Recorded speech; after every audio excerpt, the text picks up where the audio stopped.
তামিমকে আটকানো অনেক মুশকিল হয়ে যাচ্ছে। তামিমের বাপ তানভীর সরকার আয়েশা বেগমের কথার কোনো উত্তর দেন না। চুপচাপ বসে থেকে শুধু তার কথাগুলো শুনছিলেন। আমি কি আমি বলি কি, তামিমের একটা বিয়ে দাও। এবার তানভীর সরকার একটু নড়ে চড়ে বসে। গিন্নি, আপনার ছেলের মাঝে আমি নিজের যুবক বয়সের ছায়া দেখতে পাই। আপনাকে যেভাবে বাড়ি থেকে তুলে এনে বিবাহ করেছিলাম, দেখবেন আপনার ছেলেও একদিন সেম কাজটাই করবে। আয়েশা বেগম একটু অন্যমনস্ক হয়ে বলেন, বাপ কা বেটা সিপাই কা খোরা, কুছ নেতি তো থোড়া থোড়া। কিছু বললেন কিন্নি? না কর্তা, কিছু বলি নাই। বলে লাভ নাই। তানভীর সরকার আয়েশা বেগমের হাত ধরে বলে, যে আয়েশার জন্য আমার লোক সাধারণ মানুষে পরিণত হয়েছে, তার কথার দাম নেই বলছেন কিন্নি? আমি চাই না আমার তামিম আপনার যুবক বয়সের রূপ ধারণ করুক কর্তা। আপনি তারে বোঝান। আয়েশা বেগমের মনের অবস্থা বুঝতে পারে তানভীর সরকার। একজন মায়ের থেকে বেশি তার সন্তানকে নিয়ে কেউ চিন্তা করে না। তানভীর সরকার উঠে দাঁড়ায় তামিমের ঘরে যাওয়ার জন্য। না, এইভাবে সে তামিমকে দ্বিতীয় তানভীর সরকারে পরিণত করতে পারবে না। তানভীর সরকার এক কাপ কফি নিয়ে তামিমের ঘরে যায় আর পাসওয়ার্ড দিয়ে লক খুলে ভেতরে ঢুকে পড়েন। তামিম তখনও এক দৃষ্টিতে স্ক্রিনে সুপার সেদিনের নাচের ভিডিও দেখছিল। কে এলো কে গেল, কোনো হেলদোল নেই তার। তানভীর সরকার কফিটা টি টেবিলে রেখে তামিমের পাশে বসেন আর তার মাথায় হাত দেন। হঠাৎ মাথায় হাত পড়াতে তামিমের ধ্যান ভাঙে। সে টিভি অফ করে তানভীর সরকারের কোলে মাথা দিয়ে শুয়ে পড়ে। তানভীর সরকারও বেশ কিছুক্ষণ ছেলের মাথায় হাত বোলাতে থাকেন। বাবাজান, একটা কথা বলে আপনাকে। তামিম তার বাবার কোলে মুখ গুজে বলেন, আমাকে কিছু বলার জন্য আপনার কি পারমিশনের দরকার আছে আব্বাজান? তানভীর সরকার মুচকি এসে ছেলের কপালে চুমু খায়। আপনি জানেন আমি এই দুনিয়াতে কাকে সবচেয়ে বেশি ভালোবাসি? জি আব্বাজান। আমার আম্মাকে। আপনাকেও। তামিম চোখ খুলে তার আব্বাজানের দিকে তাকায়। আব্বাজান, আপনি ছাড়া কেউ নেই আমাদের, আমার কলিজার ধন। আপনার কিছু হয়ে গেলে আমি আর আপনার কিছু হয়ে গেলে আমি আর আমার আম্মা পাগল হয়ে যাব। তামিম উঠে তার আব্বাজানের সামনে বসে আর তানভীর সরকারের হাত ধরে বলে, আব্বাজান ধরেন আপনার চোখ দুইটা অন্ধ হয়ে গেল, আপনি কি কিছু দেখতে পারবেন? আপনার কি আর বাঁচতে মন চাইবে? তানভীর তামিমের কথার অর্থ বুঝতে না পেরে শুধু তাকিয়ে থাকেন তার দিকে। আব্বাজান, আপনি হইলেন আমার সেই চোখ। চোখ ছাড়া মানুষ কেমনে বাঁচে বলেন? আপনাকে যারা মারার পরিকল্পনা করবে তাদের মরাটা ফরজ হয়ে যায় আব্বা। বাবা, কার মরা কখন ফরজ সেটা মহান আল্লাহ ঠিক করবে। আমরা সাধারণ মানুষ, সৃষ্টির সেরা জীব, কিন্তু মাঝে মাঝে আমাদের দ্বারাই অন্য জীবের ক্ষতি হয়। সেই জন্যই আপনার ক্ষতি করা সব লোককে আমি পরপারে পাঠাই আব্বা। তানভীর সরকার বুঝতে পারে তার ছেলে তার মতোই হয়ে গেছে। কথাই আছে, পাপ পাপকেও ছাড়ে না। হয়তো সেই জন্যই তার পাপের ফলস্বরূপ তামিম এখন দ্বিতীয় তানভীর সরকারে পরিণত হয়েছে। তানভীর সরকার ছেলেকে আর কিছু বলে না। এখন তামিমকে কিছু বলা নেহাতি বোকামির কাজ ছাড়া আর কিছু নয়। তামিমও আবার তার বাবার কোলে শুয়ে পড়ে। তা বাবা, আপনি এত মনোযোগ দিয়ে কি দেখছিলেন? আমার সর্বনাশ আব্বাজান। তানভীর একটু ঘাবড়ে যেয়ে ছেলেকে শক্ত করে ধরেন, যার ফলে পা খেয়ে গরুতে এক ঘাটে জল খায় তার সর্বনাশ। এত বড় সাহস কার আমার ছেলের সর্বনাশ করবে? তামিম খুব জোরে নিঃশ্বাস ছেড়ে বলে, এই সর্বনাশ সেই সর্বনাশ নয় আব্বা, কঠিন রোগে ধরছে আমাকে। তানভীর সরকার এবার বুঝতে পারেন তার ছেলে কোন সর্বনাশের কথা বলছে। তানভীর সরকার আর তামিম সরকারের কথোপকথনের মাঝেই তামিমের ফোনে কল আসে। তার প্রাইভেট ইনভেস্টিগেটরের নাম দেখে ফোনটা ধরে। মাতার জোত, কার এত বড় সাহস, দাঁড়া আসতেছি। তামিম কল রিসিভ করে খুব রাগান্বিত হয়ে রুম থেকে বের হয়ে যায়। মাঝে তানভীর সরকার কি হয়েছে জানতে চাইলে সে কিছু বলে না। রাগের মাথায় বের হয়ে যায়।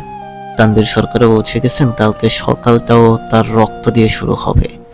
তামিমকে নামতে দেখে তার পঞ্চ পাণ্ডবও তার সাথে বের হয়ে যায়, কারণ তারা জানে ঠিক হয়েছে কি। তামিম নামতে নামতে হংকার দিয়ে বলে, এই মাহির, আবার চাপাতিটা নিয়ে আয়। মানিক দূর দিয়ে তামিমের অস্ত্রখানা থেকে তার গোল্ডেন চাপাতিটা নিয়ে আসে আর তামিমের সাথে খোলা চিপে বসে পড়ে। সবার মাঝেই এক প্রকার আতঙ্ক বাসা বাঁধে। তামিম যেদিন খেপে যায় সেদিন তার ভেতরের জানোয়ারটা জাগ্রত হয়, তাকে থামানো মুশকিল। তামিম জিপ থেকে নেমেই শহরের দেয়ালগুলো ভালো মতো দেখেন আর রাগে চোয়াল শক্ত করে ফেলেন। প্রতিটা দেয়ালে তার আব্বাজানের ছবিতে জুতোর ছাপ দেওয়া, রীতিমতো কালি দিয়ে জুতোর পেছনে ভরিয়ে তানভীর সরকারের প্রতিটি পোস্টারে দেওয়া।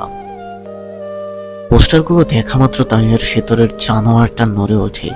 সে খুব জোরে ধমক দিয়ে ওঠে, সাকিব ভাই, এখনই উঠাই দিতেছি। না, ওরে ধৈরা রঙ্গমঞ্চ খানায় নিয়ে আয়।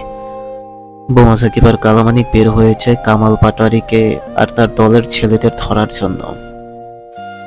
আর তামিম, মাহির, বাকিরা সোজা চলে যায় রঙ্গমঞ্চ খানায়। আজকে আরেকবার আরশিনগরের রক্তের বন্যা বইবে। আজকে আরেকবার আরশিনগর লাল রঙে রঞ্জিত হবে। আজকে আরেকবার আরশিনগরের লাশের বিছানা পড়বে। ঠিক ২০ মিনিট পর কামাল পাটোয়ারি আর তার দলের লোকদের ধরে নিয়ে আসা হয়। এসেই তামিমের পায়ের নিচে রাখা হয়। তামিম কালাম পাটোয়ারিকে দেখা মাত্র তার সিগারেটটা ফেলে দিয়ে চাপাটিটা নিয়ে ঝাঁপিয়ে পড়ে কামাল পাটোয়ারির উপরে। কুত্তার বাচ্চা, তুই আমার আব্বার পোস্টের জুতার কালি লাগাস? তোর পা আজকে আমি ৬টা টুকরো করবো, মাতার চোত। তামিম হিংস্র পশুর মতো ঝাঁপিয়ে পড়ে তাদের ওপরে। এক এক করে ১৭ জনকে তামিম পরপারে পাঠায়। ভোর হইতে আর কতক্ষণ সময় আছে? মাহির ঘড়ি দেখে জানায় ২.৫ ঘন্টা। এই ২.৫ ঘন্টার আগেই আমার আব্বার পোস্টারগুলো নতুন করে লাগা। আর সাকিব ভাই রেডি, এখনই উঠাই দিতেছি। তামিমের নির্দেশ মতো লাশগুলোকে গাড়িতে রেখে বোমা ব্লাস্ট করানো হয়, যেন এটা নর্মাল ঘটনা লাগে। প্রায় সারা রাত ধরে চলে তামিমের হত্যাকাণ্ড। শেষ প্রহরে তামিম বাড়ি চলে আসে তার পোশাক পরিবর্তন করার জন্য, কারণ আজকে সে তার বিশেষ মানুষের সাথে দেখা করবে। তামিম হাজার হিংস্র হলেও ও ইদানিং সোফার সামনে কেমন শান্ত ছেলের মতো থাকে। শিকদার বাড়ি। প্রায় সারা রাত কেটে যায় সোফার চিন্তা আর ভয়ে। তামিমকে যেমন গ্রহণ করা তার জন্য কঠিন, ঠিক তেমনই তাকে অস্বীকার করা আরো বেশি কঠিন। এভাবে রাত পার করে সোফা। খুব সকালে সোফার ঘুম ভাঙে। সে উঠে ফ্রেশ হয়ে নিচে চলে যায় মাকে রান্নায় সাহায্য করার জন্য। সোফার মাও মাঝে মাঝে অবাক হয়ে যায়। তার এই এক রত্তি মেয়ে কি সুন্দর বড়দের মতো সব গুছিয়ে কাজ করে। সোফা মায়ের সাথে সাহায্য করে নাস্তা করে উপরে চলে যায়। রুমে এসে সোফা দেখে তার ফোনে ১২টা মিসড কল আর ৬টা টেক্সট। নাম্বার দেখা মাত্র সোফার গলা শুকিয়ে যায়। আমি এত সকালে তাকে টেক্সট দিয়েছে। সোফা খুব ভয় পেয়ে যায়। তারপরে টেক্সট দেখে তামিম ৫টা অ্যাংরি ইমোজি দিয়েছে। তারপর আবার সোফার ফোনে টেক্সট আসে বারান্দায় আসার জন্য। সোফার সাথে সাথে বারান্দায় চলে যায়। তামিম ২ হাত হাজ করে সোফার বারান্দার দিকে তাকিয়ে নিচে দাঁড়িয়ে আছে। চোখে কালো চশমা থাকলেও সে যে খুব রেগে আছে এটা বোঝাই যাচ্ছে। সোফা আসা মাত্র সাকিব একটি কাগজ ছুঁড়ে মারে সোফার বারান্দায়। এতদিন বোমা মারতে মারতে তার হাতের সই একদম ঠিক হয়ে গেছে। সোজা নিশানা অনুযায়ী কাগজ যায়। তামিম সোফাকে ইশারা করে কাগজটি নেয়ার জন্য। সোফা হয়ে হয়ে কাগজটি নেয় আর খুলে দেখে ১৫ মিনিটের মধ্যে রেডি হয়ে নিচে আসো, না হলে আমি উপরে আসবো। তামিমের ট্রেড শুনে সোফা শুকনো ঢোক গিলে, কিন্তু সে কিভাবে এত সকালে বের হবে? সোফার চিন্তার মাঝেই তার মা চলে আসে তাকে ডাকতে। সোফা মায়ের গলার আওয়াজ পেয়ে সাথে সাথে রুমে চলে আসে। কিরে শুভু, তোর কলেজ থেকে যে আজকে তোদের নতুন কলেজ দেখাতে নিয়ে যাবে বলিসনি তো? সোফা তার মায়ের কথা আর আগামাথা কিছু হচ্ছে না। কলেজ তো বোমা দিয়ে ব্লাস্ট করা হয়েছিল, তাহলে আজকে কিভাবে নিয়ে যাবে? তাড়াতাড়ি রেডি হ, তোদের মর্নিং বিভাগের হেড মিস নিচে অপেক্ষা করছে তোর জন্য। কলেজের ম্যাডাম তার জন্য অপেক্ষা করছে। সোফার কাছে পুরো বিষয়টি কেমন যেন লাগে। সোফা কোনো কিছু চিন্তা না করে রেডি হয়ে নিচে চলে যায়। নিচে সোফার কয়েকজন শিক্ষক আর কিছু শিক্ষার্থী বসেছিল। পুরো বিষয়টা এমন যেন তারা সব শিক্ষার্থীদের বাড়ি চেয়ে চেয়ে তাদের সাথে নিয়ে আসছে। সোফা তাদের সাথে বেরিয়ে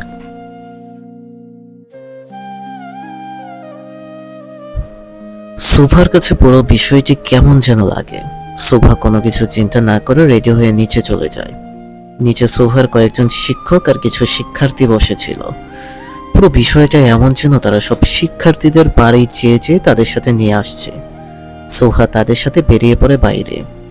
কিন্তু বাইরে বের হতেই সোফা দেখে সবাই তামিমের গাড়ির কাছে যাচ্ছে। তামিমকে দেখা মাত্র সোফার ভয় আরো বেড়ে যায়। সবাই তামিমের গাড়ির কাছে একটু কাছে যেয়ে তাকে সালাম দেয়। তামিম সালাম নিয়ে সোজা সোফার সামনে দাঁড়ায় আর তার হাত ধরে নিয়ে যেতে থাকে তার সাথে। সোফা সন্ধ্যার আগে বাড়ি ফিরবে না, বাকিটা দেখেন ওর পরিবারকে কিভাবে ম্যানেজ করবেন। সোফার কলেজ টিচাররা মাথা ঝাঁকিয়ে তামিমকে নিশ্চিত করেন যে তারা বিষয়টা সামলে নেবে। তামিম সোফার হাত ধরে তাকে গাড়িতে বসায় আর পাশের সিটে নিচে বসে পড়ে। সোফা খুব জড়সড় হয়ে তামিমের পাশে বসে। তামিম খুব কমই তার মার্সিডিসে বসে। সারাদিন খোলা জিপ নিয়েই থাকে, কিন্তু সোফার সাথে থাকায় তামিম আজকে মার্সিডিসে বসে। তামিম বসামাত্র লক্ষ্য করে সোফার হাত কাঁপছে, থর থর করে। সে নিজেও খুব ঘামছে। তামিম সোফার পাশের সিটে বসে তার হাত ধরে ফেলে। এখনো তো কাঁপাকাঁপি মতো কিছুই হয়নি, নার্ভাস হচ্ছ কেন? হ্যাঁ? সোফা কিছু বলে না, শুধু মাথা নিচু করে থাকে। কাকা, গাড়ি পোড়া বাড়িতে নিয়ে চলেন। জি ছোট কর্তা। তামিমের কথা মতো গাড়ি পোড়া বাড়ির দিকে নিয়ে যাওয়া হয়। সারা রাস্তা তামিম সোফার ডান হাত ধরে রেখে তার দিকে এক পলক দৃষ্টিতে তাকিয়ে থাকে আর সোফা মাথা নিচু করে বসে থাকে। সে না পারছে কিছু বলবে আর না পারছে নিজের হাত ছাড়াতে। হঠাৎ গাড়িতে গান বেজে ওঠে। সোফার ভয় আরো বেড়ে যায়। তামিম শুধু সোফার দিকে তাকিয়ে থাকে। ধরে নাও এই গানটির প্রতিটি লাইন তোমার জন্য গাওয়া হচ্ছে। তামিমের কথা শুনে সোফা তার চোখ বন্ধ করে ফেলে। না জানে কি হতে যাচ্ছে তার সাথে। ভয় আর ভালোবাসা কখনোই একসাথে থাকতে পারে না। যাকে ভয় পাওয়া যায় তাকে ভালোবাসা যায় না, ঠিক যেমনটা মনে হয়েছিল সোফার সাথে। জ্ঞান হওয়ার বয়স থেকে যার নাম শুনতে ভয় লাগতো, যার নামের সাথে শত রক্তের গল্প জড়িত, যার নাম শুনলেই 8 থেকে 80 সকলে ভয় পায়, তাকে কিভাবে ভালোবাসবে সোফা? পোড়াবাড়ি। পোড়াবাড়ি হলো তামিমের রক্তপাতের সূচনার স্থান, যেখান থেকে জন্ম হয় এক রক্ত পিপাসু লোকের সূচনা, যার না আছে হয় না আছে মনুষ্যত্ব। কিন্তু এই ভয়হীন মানুষটার মনে আজকে প্রেমের দক্ষিণা বাতাস বহমান। তামিম সরকারের মতো হৃদয়হীন লোক যে কারো প্রেমে পড়তে পারে, এটাই ছিল আরশিনগরের সব থেকে আশ্চর্যের বিষয়। তামিম সারা রাস্তা সোফার হাত ধরে থাকে আর এক দৃষ্টিতে তাকিয়ে থাকে। সোফা ভয়ে জড়সড় হয়ে বসে থাকে। না পারছে তামিমের হাত থেকে নিজের হাতটি ছাড়াতে, আর না পারছে নিজের মুখ আড়াল করে বসে থাকতে। গাড়িতে হঠাৎ ব্রেক পড়ে তামিমের ধ্যান সরে যায় সোফার থেকে। কি কাকা, এত সুন্দর দৃশ্য দেখাতে বাধা দিচ্ছ কেন? আগে কর্তা, চলে এসেছি। তামিম সোফার থেকে নজর সরিয়ে বাহিরে নজর দেয়। তামিমের গাড়ি আসার সাথে সাথে তার লোকজন গোল হয়ে দাঁড়ায় গাড়ির চারপাশে আর তামিমের দরজা খুলে দেয়। দরজা খুলতেই তামিম নেমে পড়ে। তামিম নামার সাথে সাথে আরেকজন সোফার দরজা খুলতে যায়। খবরদার, শি ইজ মাই লেডি, চোখ নামা। তামিমের কথা মতো সবাই জড়ো হয়ে দাঁড়িয়ে নিজের মাথা নিচু করে রাখে আর তামিম অপর পাশে যে সোফার গাড়ির ডোর খুলে দেয়। তামিমকে ডোর খুলতে দেখে তার পঞ্চপাণ্ডবের চোখ কপালে উঠে যায়। তামিম সরকারও যে কারো জন্য এভাবে কাজ করবে, সেটা একদমই অবিশ্বাস্য। সাথে সাথে তারা চোখ নামিয়ে নেয়। তামিম ডোর খুলে হাত বাড়ায় সোফার দিকে। শোভা প্রথমে আমতা আমতা করলেও তামিমের চোখ রাঙানো দেখে সাথে সাথে তার হাত ধরে ফেলে আর গাড়ি থেকে নেমে পড়ে। তামিম শোভাকে গাড়ি থেকে নামিয়ে তার হাত ধরেই সামনের দিকে যেতে থাকে। শোভাও তামিমের পিছু পিছু হাঁটতে থাকে। তাদের সাথে তামিমের পঞ্চপাণ্ডবও পিছু নেয়। একটু দূরে যেতেই তামিম দাঁড়িয়ে পড়ে আর পেছনে ফিরে, সলার ভাইরা ভাই ভাবে রোমান্স দেখতে যাচ্ছ সাথে, হ্যাঁ ভাগ এখান থেকে। তামিমের ধমক পড়ার সাথে সাথে সবাই যে যার মতো দৌড় দেয় আর তামিমও শোভাকে নিয়ে একদম পোড়াবাড়ির মাঝে চলে আসে। তামিম শোভাকে মাঝে দাঁড় করায় আর শোভার দুই হাত ধরে। শোভা তখনও মাথা নিচু করে দাঁড়িয়ে থাকে। তামিম শোভাকে কিছু বলতে যাবে, ঠিক তখনই শোভা অনুভব করে কিছু একটা পরে তার কাঁধ ভিজে যাচ্ছে। শোভার সাথে সাথে তার কাঁধের দিকে তাকায় আর আটকে ওঠে। শোভা হয়নি তামিমের দিকে তাকায়। তামিম তখনই স্ট্যাচুর মতো দাঁড়িয়ে আছে শোভার দিকে তাকিয়ে। ভয়ে আর আতঙ্কে শোভা নিজের জ্ঞান হারিয়ে তামিমের বুকে ঢলে পড়ে আর তামিম তার শক্ত বাহু দিয়ে শোভাকে ধরে রাখে। সাথে সাথে তার পঞ্চপাণ্ডব হাজির হয়। তাদের মুখেও ভয়ের আভাস পাওয়া যায়। ভাই, ইস, কোনো কথা না। তামিম এক ঝটকা দিয়ে তার ধরে থাকা চাপাইটা ফেলে দেয় আর শোভার ওড়নার এক সাইডে ছিঁড়ে হাতে পেঁচিয়ে নেয়। শোভাকে আতকোলা করে গাড়িতে বসিয়ে রেখে ডোর লক করে দেয় আর খুব হিংস্রতা নিয়ে সামনে এগিয়ে আসতে থাকে। মাহির, চাপাতিতে। তামিমের হুঙ্কারের সাথে সাথে মাহির তাকে চাপাতি দিয়ে দেয় আর তামিম তা নিয়ে সামনে এগিয়ে যেতে থাকে। তামিম সামনে এগিয়ে যেতে যেতে বোমা সাকিব বাইক নিয়ে চলে আসে আর তামিম তাতে উঠে পড়ে।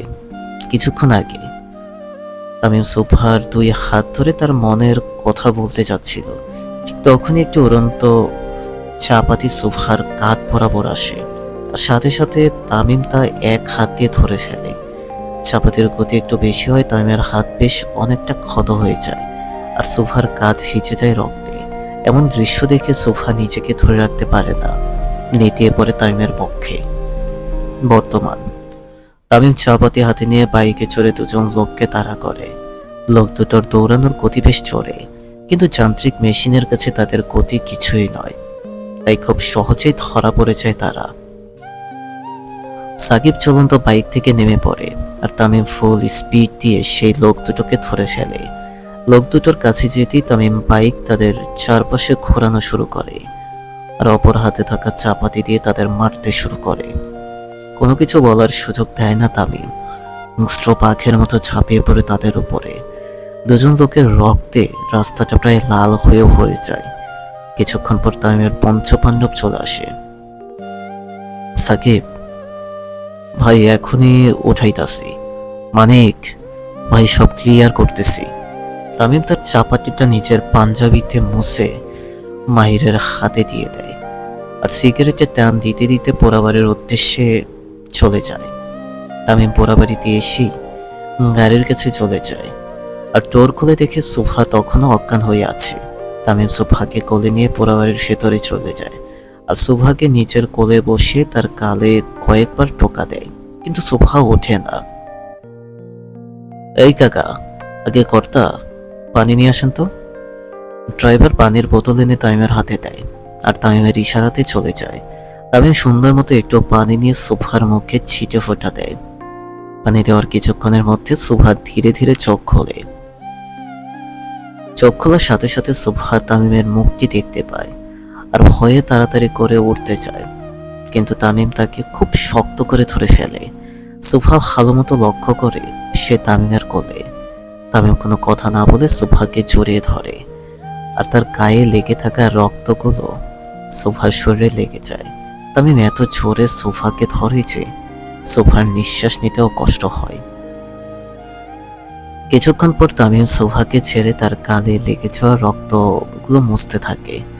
তামিম শোভার মুখ পরিষ্কার করতে করতে বলে, এত শুকনো হাতটি কেন তুমি? শোভা হঠাৎ এমন প্রশ্ন শুনে কি বলবে কিছু ভেবে পায় না। জি, এত ঠিক না কেন তুমি? ওজন বলতে কিছু নাই, বাপ মা খাইতে দেয় না? শোভা মাথা নিচু করে আস্তে আস্তে বলে, জি দেয়, বাল দেয়। খেয়ে দিয়ে ওজন বাড়াবা, শুকনো মাই আমার পছন্দ না। সোফা শুধু মাথা নাড়িয়ে হ্যাঁ সম্মতি জানায়। তামিম সোফাকে নামায় তার কোল থেকে, আর সেও উঠে দাঁড়ায়। এই কাকা! তামিমের ডাক শুনে ড্রাইভার তাড়াতাড়ি চলে আসে। জি ছোট কর্তা। ওরে বাড়ি দিয়ে আসেন। জি। তামিমের নির্দেশন মতো ড্রাইভার সোফাকে নিয়ে যেতে থাকে, আর তামিম তাকিয়ে থাকে সোফার যাওয়ার দিকে। সোফা একটু দূরে যেতে তামিম খুব জোরে সোফার নাম ধরে ডাক দেয়। এই সকাল! তামিমের ডাক শুনে সোফা থমকে যায় আর দাঁড়িয়ে পড়ে সেখানে।